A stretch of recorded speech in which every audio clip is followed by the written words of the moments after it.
also need to improve. I need the thing between my legs. Yeah, I'll sorry. get to it. Is it? It might be better if it's One one cautious. Yeah. a pressure one, One of these. the one at the back. The one, this one. Yeah, Yeah. I find that's probably. Yeah, I need to try and improve how I'm sleeping. Still, I'm still investigating. Thank you. Yeah, I'm still investigating the best way to lie in bed because of this new bed. I'm not sure. It's the new mattress. Yeah. Yeah, it still isn't right, you know. Maybe it's too soft, because maybe I need something that's like harder. Right. And yeah, I just don't know yet. This new mattress, I'm not sure if it's. I'm still trying to use it. How long have you been using this for now then? Maybe a week and a half or something. Okay. So I'm Yeah. just trying a few different things to try and like. I don't know. I'm trying to get cushions in different positions at the moment. So I don't know whether it's the mattress being too soft. I don't want to give up on the mattress. It's a nice new mattress. Yeah. Well, don't just as I say, you just maybe just to give a little bit of time. Yeah.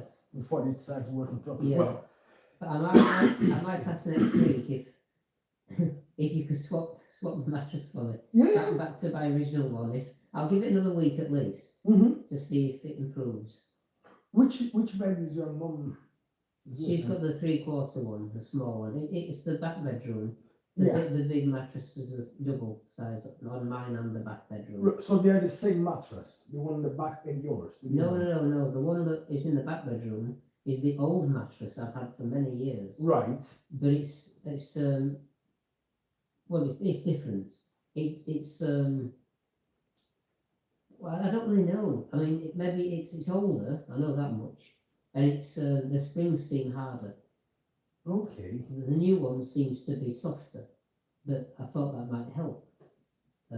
Just with it being new as well. So It's a memory foam one. yeah. So I don't know if I'm like sinking into it more. Right, because in your case, a harder mattress would be better than a soft mattress, to be honest with you, Yeah. James, you know. It's certainly got like a mattress topper Yeah. built into the mattress, so you can't remove the mattress topper. It's like it's quite soft at the very top. So I just felt like maybe I'm sinking in. So what I've done is I've put a towel like underneath my like body when I'm sleeping in the bed to try and make it stiffer. Do you know what I mean? Underneath where my body is, Okay. just to try and see if that helps. So at the moment that's what I'm trying.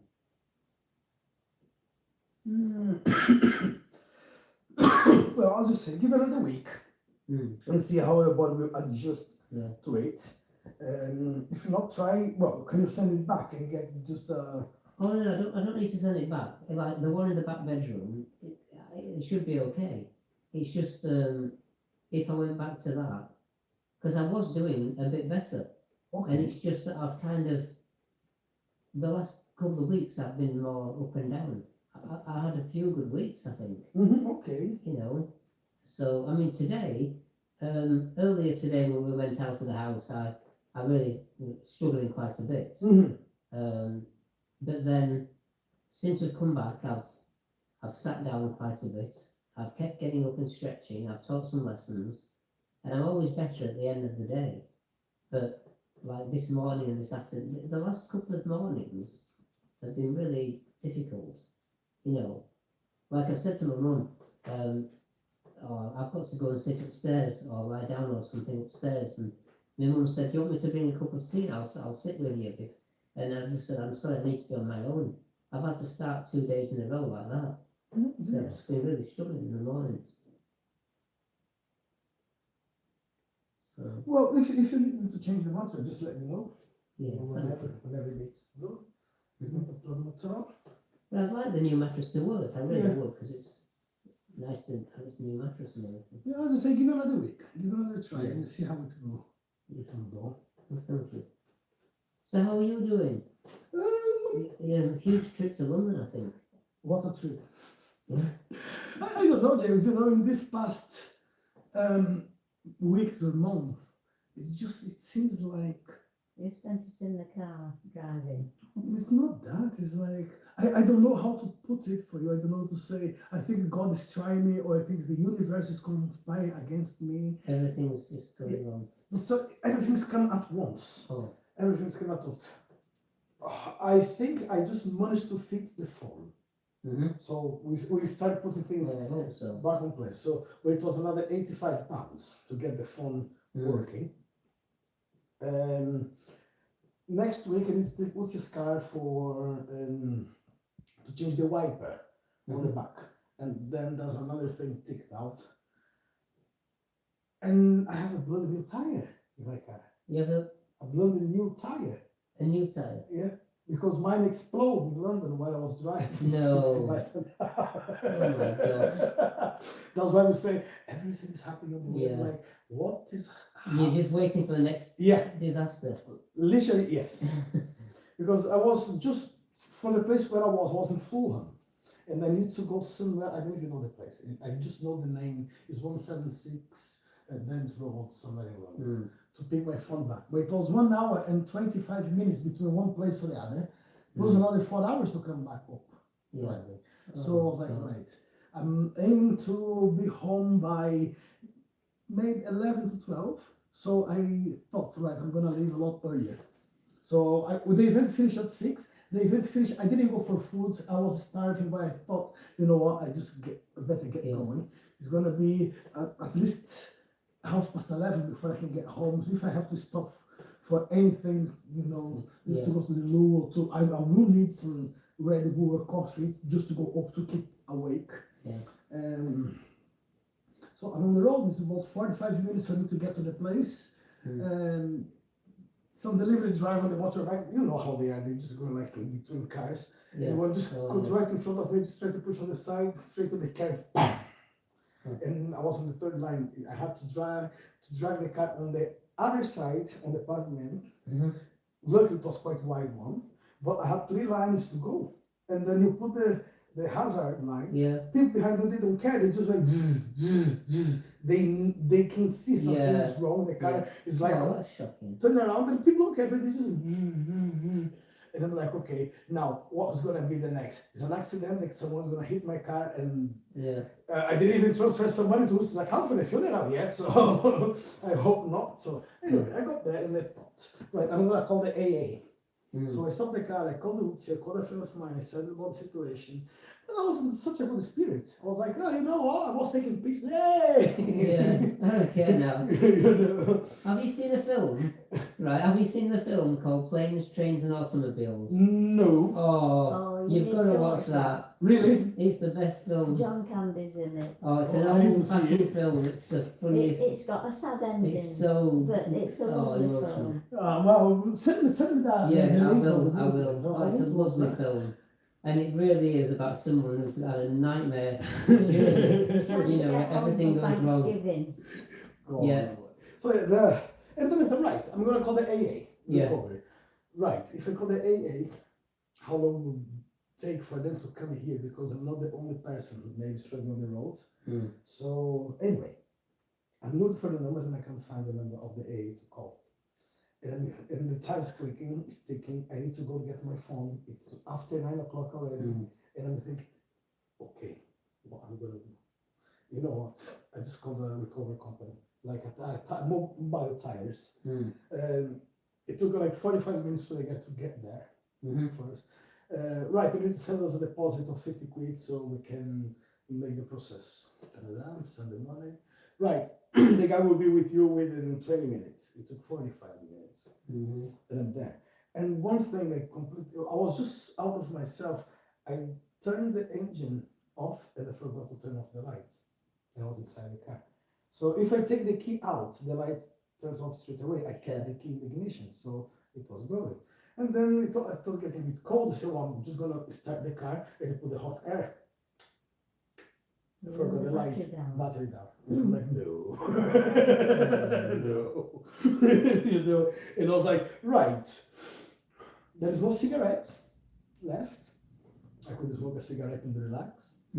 There is no one to come here and punch me in the face so I can get knocked out and then will be more better. So what can I do? you know what? I gotta get back. How long for it to get here? Oh, it's gonna be another 15 minutes. That's fine. I have a jump lead. No, I don't. Okay, that's fine. Don't worry. I'll just push the car right in the middle of the road, and the people will have to stop, and then someone will have to get me a little push. So put second gear, foot off the clutch, and off go. Luckily, the guy got there and saw it. Oh, I have this machine boom straight away to work.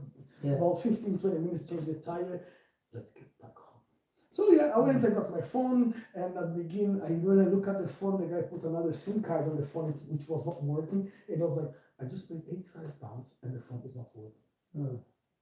I know about traveling. Yeah. So yeah, it was not my SIM card, so £180 for the tire, for the call, the guy to come. Fine, 180, it was another for the, and I'm like, okay, fine, and what else? The only thing I wanted is to get home. Yeah. And have a couple of hours sleep. So I got home 2:20, and then I woke up at 5:50 to go to work, and I was just like, Yeah. but I was happy when I got home because at some time on the road I was just like, I have this pass, I have to. It was raining. I had to open the window, put my hand outside, get some water, put it on the face. I stopped in 3 petrol stations. They were closed. I want to get a Red Bull, so I just had a cup of everything I had. I want to have a coffee. I couldn't make it. So when I got back home, I was like, yes, I made it alive. Yeah. Oh. But anyway, yeah, so one of those things what happens. Yeah. But I was like, I would struggle more if it was anyone with me. It was like a couple of guys, maybe they would have a lift with me back up to the north, one to Liverpool, so I offered to maybe hit Liverpool. Yeah. To drop another guy in Cambridge, but luckily they said, no, we're taking the train, so don't stress yourself. So luckily, otherwise it would be 3 of us, Yeah. And then probably I would not make it to work because I would have to drop one in Cambridge, another one in Liverpool, be home by 5 o'clock in the morning to go straight to work. Yeah. Yeah, sometimes can be a little bit tricky, James, with how things go. But as I keep saying, nothing is that bad which can't get worse. So yeah.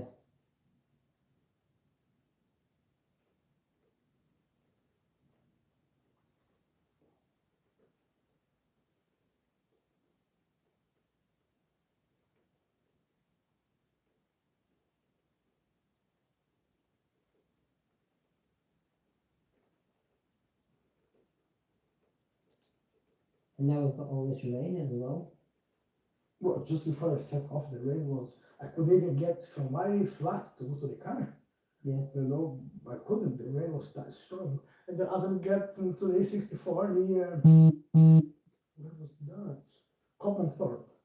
Actually, Brian College, A64 is shut. And so all they keep being diverted to Coppenthorpe and then go around York College to get back to the A64.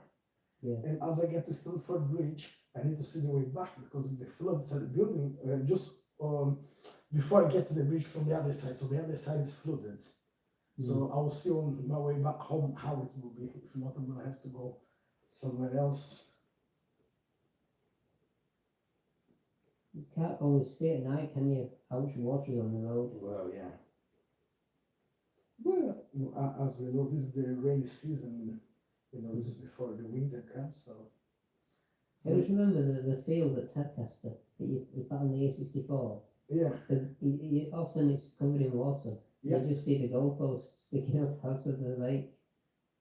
Well, I'm just wondering what's going to be now, like when the rain starts again with that bridge, because that bridge is all the time there's flood in the bridge, and people have to divert to the A64. Sometimes if it's just the bridge closure will be fine because once you can take Max walking, you just need to leave a little bit early to run into school.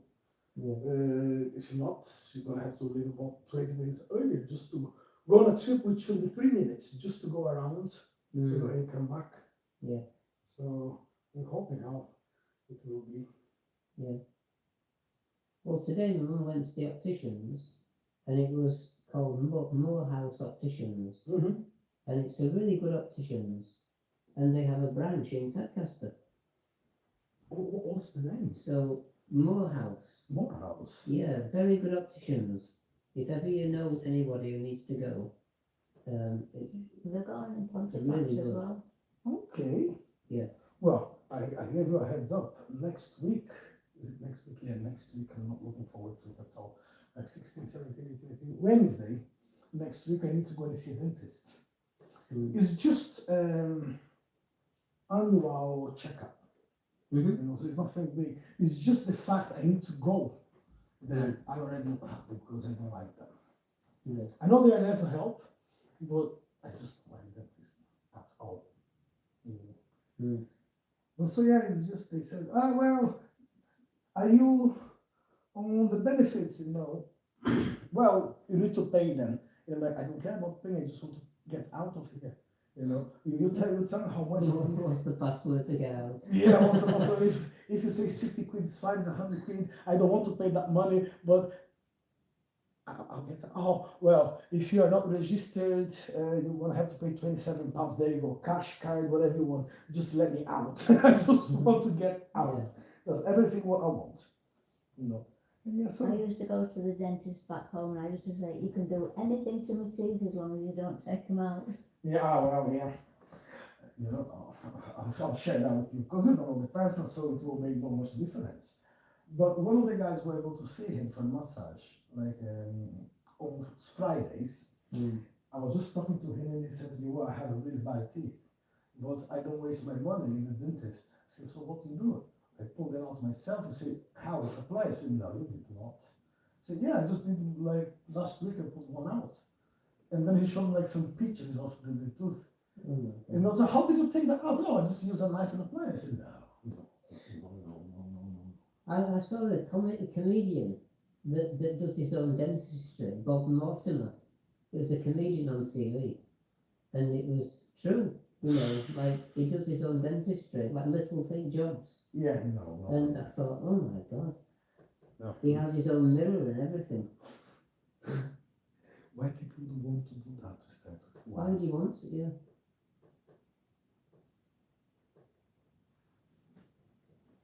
Well, anyway, so yeah, well, I need to go and see an optician as well. Mm-hmm. You know, I can see, but sometimes when I drive in the morning, if I look far, I can see it's quite blurry. You know, if you tell me, can you read a number plate like 20 yards far from you? I'll say yes. 30 yards, yes. But you know, I can see, well, it's not right. You know, there's something not. And for all friends, I should be wearing glasses. I started wearing glasses when I was 12. Would it help to wear glasses if you're driving? No, it makes no difference. It makes no difference. It's just some days, yeah, I can be just walking and look. As I say, James, if I can see like what is in front of me, I have I just thought it's quite bright sometimes, isn't it? Yeah. When you're driving, it can be quite bright in the middle of the day. Yeah. And just for the prevention, for the future, maybe. So as I say, I have there's no problem with the eyesight. Right. Because I can see, you know. Even in the dark, I can see like farther on the road. I can read farther on the road. Yeah. It's just like when it gets like to 100 yards far, I'm like, no, I can't see what's 100 yards. I can see what is there. I know it's a car, I know it's a truck, I know it's a person, but I can't read. It annoys me because I could. Well, we're talking about 100 yards, like a big thing. So you can see close up. Yeah, well, as I said, I can read anything up to 50 yards. Like up to 100 yards, like if I'm on the motorway, I can see the signs. I can read it from 100 yards away. I don't have a problem. But it's farther that I start getting a little blurry on my eyes. You know, it's not very clear. So I'm like, you should go and have a look at it. Well, as I said, I've been wearing glasses since I was 2, and then I stopped for a very long time. So, well, 12, sorry. And then I had problem with lights. So once in Poland, I did like a checkup, and they gave like these special glasses, special lens to try to block the light getting to it. And I lost that glass after some time, and I never went back to get the new ones. So.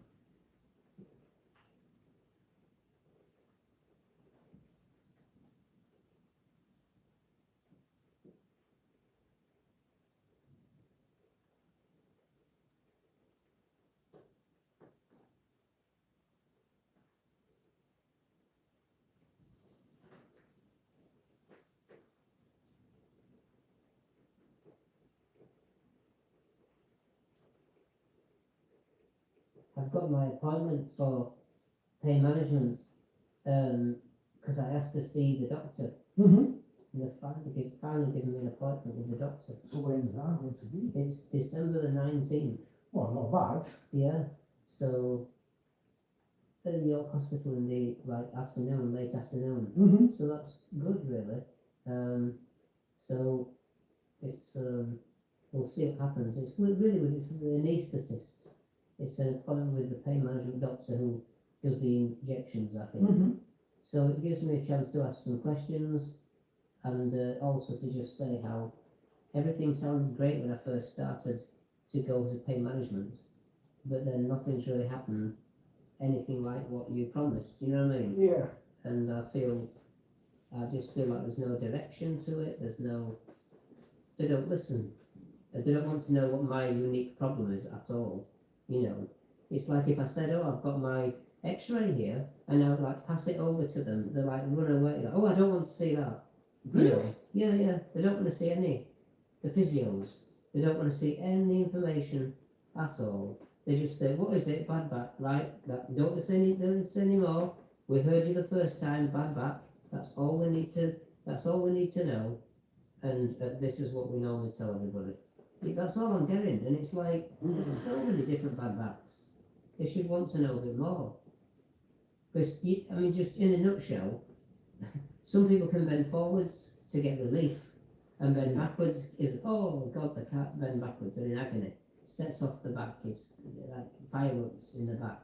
Other people, the other way around, they can lean backwards and get, oh, thank God for that, and lean forward, oh God, I'm in agony already. You know what I mean? And it's like, there must be two separate things at least. Yeah. And there must be other back conditions, but they're just two They don't care. complete opposite problems, yeah. So either the disc is bulging out forwards for some people and bulging out backwards for some people, or it's a disc bulge for some people, and it's something else like degeneration or something for the others, you know. So, yeah, I watched a video from a Canadian doctor a while ago, and I thought what she seemed to say made a lot of sense. And basically she said there are three main types of bad back problems, and she went through the three types, and I could really appreciate what she was saying. And she said, if you continue doing things like a cobra and like the child pose, they're completely opposite to each other, then you might be more ready for one than the other, but one of them might be making your disc bulge out more, and then so that's just aggravating the problem. Although you need more range of motion, just going into the cobra, you're not ready for it. You know what I mean? Yeah. And so that's going to make you worse, and then stiff, and it will set up inflammation, and you're just asking for trouble. And I just thought, yeah, they generally just give you all the general exercises, pushing and pulling in all directions from the NHS, without really thinking, what does this person really need, you know? So because no, they don't care, Jim. They don't I've care. been saying the same thing now for years, you know, but I'm sorry, I know I've said all this before, but it's just, nothing's changed. Yeah. Do you know what I mean? I'm still trying to educate them that they need to, you know, change what they're doing. But you know they won't, James. No, they think they know it all. That's the problem. You can't teach the educated person. This is the problem. Yeah. They will never accept that the fact. Well, who are you to tell us what to do? We study to do so. We are professionals. We Yeah. are prepared. Yeah, so do something then. Yeah. It's like somebody coming to me for a lesson and saying, can I just let you know that my child's got dyspraxia? And I'm like, oh, there's no need to talk about that. Like, oh, I don't know why you even told me. I'm just going to teach him, and like, if he learns, great, and if it doesn't work, well, we've tried, haven't we? You know, and it's like, and the parents like, yeah, but did you know that dyspraxia is like, no, you don't need to tell me anymore. I'll just do what I normally do with everybody else. Don't worry. You know, it'll be fine. You're overthinking it. So that's what we said last time, I'm overthinking. And like, the parents just desperate to tell me dyspraxia is not the same as dyslexia. It's a different condition. I'm like, oh, I don't need to know. Yeah. You know what I mean? But if a parent told me their kid's got dyspraxia, my first question was, sorry, did he say dyspraxia? Like not dyslexia? Yes, he said dyspraxia. Do you know what that is? And I said, no, I don't. Because I'm willing to accept and hold my hand up, but I don't know. You know what I mean? Yeah. And I asked them what it was, and I looked it up as well afterwards to see what I could find out. Because I care and I want to help them. You know what I mean? And it's like totally different in the NHS. You know.